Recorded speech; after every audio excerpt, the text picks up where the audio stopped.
Hi everybody, this is Matthew with Indian Country Farms. I'd like to thank y'all for joining us today.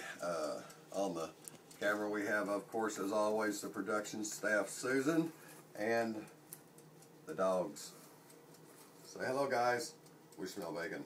Okay, yes, you do smell bacon. That's what we're here for today. We bought this actually a couple of weeks ago. It keeps really good in the refrigerator, but it doesn't keep forever.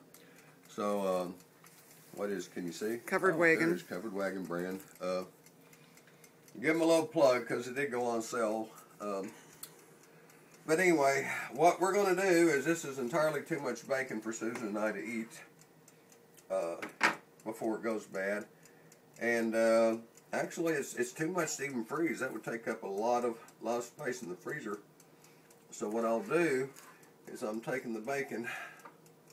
See there, I'm cutting it in pieces just about as long as it is wide. I'm going to put it in there. What we're going to end up with is we're going to can this stuff. And we've done it before, and like the way it turns out. It's soft. I require a lot of soft food because my cancer treatments left me with some difficulty swallowing, some difficulty chewing, some store-bought teeth. Yeah, perfect teeth. Yes, you can always tell. But anyway, it comes out really nice. It's soft. If you want it crispy, just throw it into the skillet and kind of stir fry it there, and it'll crisp right up. I don't do that. That would defeat my purposes. And it's already cooked. Now, you know, the book will always tell you that whenever you use canned meats, that you take it and basically they're telling you to cook it. Well, it's kind of already cooked. You should always do what the book says.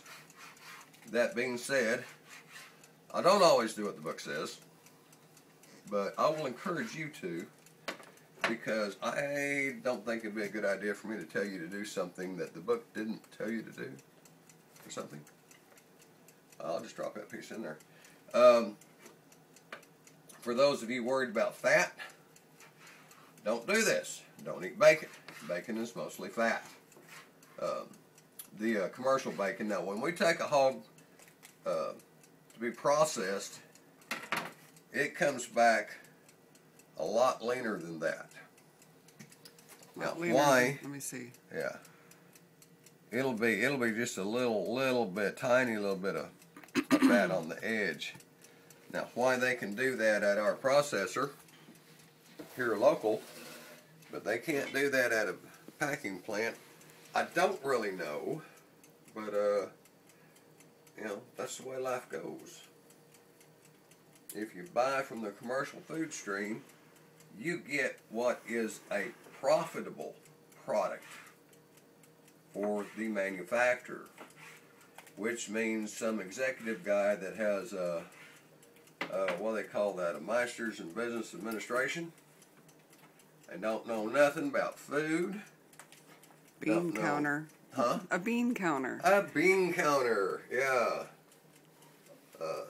But yeah, they won't necessarily know anything about the product. They may not even care about the product. In some ways, they may not know what the product is. What they're doing is they're making profits for what do they call those people? Stockholders. And they feel good about it. I don't think it's a good way to run life, and it's part of this whole perpetual growth thing that we got going on in America. But as anybody with any sense to tell you, there's really no such thing as perpetual anything. Growth, energy, it all comes to an end. Thing that continues, the only thing so far, in the history of man that has continued is people. So, how do we see that people continue? So we see that people have skills. Because people are good about learning things and doing things. Well, like preserving meat by canning. You know, that is a piece that's just pure fat. Now, what I'm going to do with this, I'm going to set this out. I'm going to set that aside. And I'm going to drop that in some beans later on. Table's clean. But I'm going to drop that in some beans later on just to impart some flavor into the beans because, as you know, that tends to be a problem. I love beans. I really do. But they are a little short on flavor sometimes. I've had people tell me, oh, the trick to flavorful beans is salt. Well, then what you're tasting is salt, not beans. Which salt's good. I mean, don't ever get me wrong on that. But the bacon adds a lot more flavor, and you don't need so much, you know. If you're that worried about fat, don't be. Now, I suppose I should go on to just a little bit, touch on how we're going to can this bacon. Well, we're going to pressure can this bacon. Because if you'll do a little bit of study, the Ball Company puts out a lot of really good literature on canning. Meats, or any low acid food, needs to be pressure canned. So what we do is we get it in the jars. Now we're dry sanitizing our jars, and that's not necessarily recommended by everybody, but it's in here 250 degrees. Okay. Those are quart jars. We'll have it in for 20 minutes. Nothing will survive that. Here's our pressure canner. It's a Presto. We've got an All-American on the way. Not sure what we're going to do with the Presto. It will not be thrown away. We've got our lids here. Hot water back here. You drop the lids in the hot water, not boiling, but good and hot. It softens the rubber. Pack the jars. Put the lids on. You want 1 inch of headspace. Remember that, 1 inch of headspace. Put the lids on. Put the rings on. Put everything in here.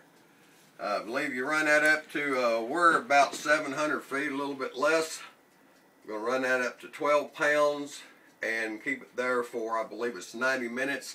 But always check the literature for your pressure canner.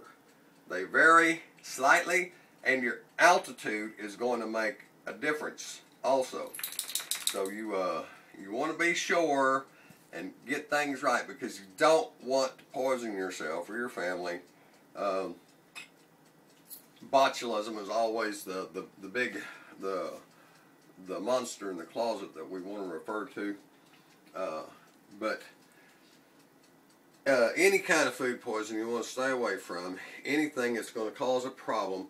And running this thing up to the proper pressure makes the proper temperature at your proper altitude, and it will kill anything in that pressure canner. Nothing will survive. And that's how you preserve the food. We've gone pretty good here. I think what we're going to do is go ahead and close out this video, and we'll get back when things are all done and we're using some of this bacon and show you how it worked out. I want to thank everybody for joining us, and try to have a good day. I want to thank the production staff. Thanks, Susan. And of course the dogs, Scratcher and Jumper. And they're patiently over sniffing the bacon.